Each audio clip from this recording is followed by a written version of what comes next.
Bonjour à tous, JT spécial Salon de Pékin avec en vedette les nouveautés françaises, Renault Koleos, Citroën C6, DS4S et Peugeot 308 Sedan. Et pour finir, un peu de sport.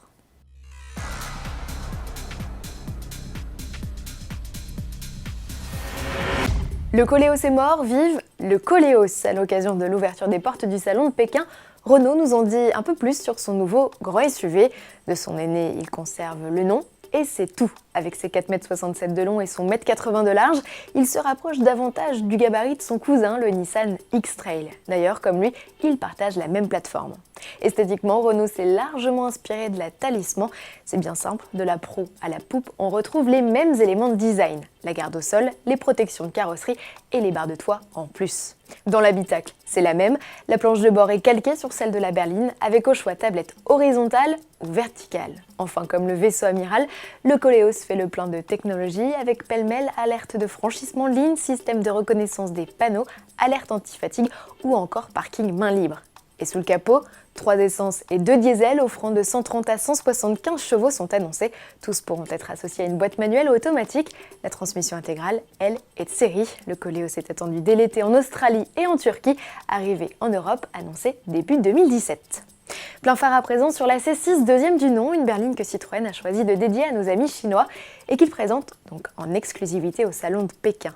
Cette C6 mesure 4,96 m de long, soit 6 cm de plus que sa devancière. Ses rivales se nomment Mercedes Classe E, Audi A6 ou encore BMW Série 5. À l'extérieur comme à l'intérieur, les lignes sont plus modernes. L'habitacle se veut à la fois chic et technologique, pour preuve les écrans numériques qui prennent même place derrière le volant. Assemblée en Chine, elle sera proposée localement fin 2016 et à l'occasion du salon, Citroën a également présenté une version électrique de la C-Élysée. Après les limousines DS5 et DS5 LS ou encore le SUV DS6, DS agrandit sa gamme en Chine avec l'arrivée d'une compacte premium, la DS4S. Une lettre qui change tout, cette version spécifiquement dédiée au marché chinois est 14 cm plus longue que notre DS4.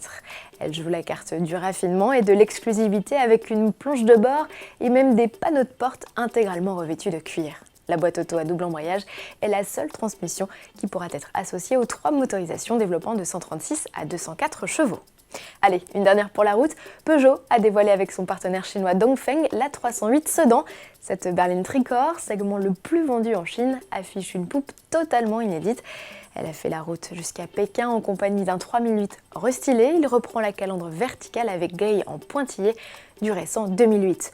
Une mouture du SUV qui n'a absolument rien à voir avec celle attendue de pied ferme en Europe en fin d'année. Rendez-vous dans le JT du 26 avril pour découvrir le nouveau gros SUV de Volkswagen et les sportifs du Salon de Pékin, avec en tête d'affiche les 718 Cayman et Audi TT RS.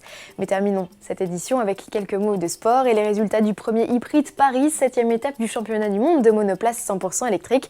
Épreuve remportée par Luca Di Grassi, suivi du Frenchie Jean-Éric Vergne et du Suisse Sébastien Buemi. Une épreuve qui aura fait couler beaucoup d'encre. On en reparle avec notre expert Jean-Louis Moncey ce 25 avril sur son blog à l'adresse blog.autoplus.fr/Moncey. À demain.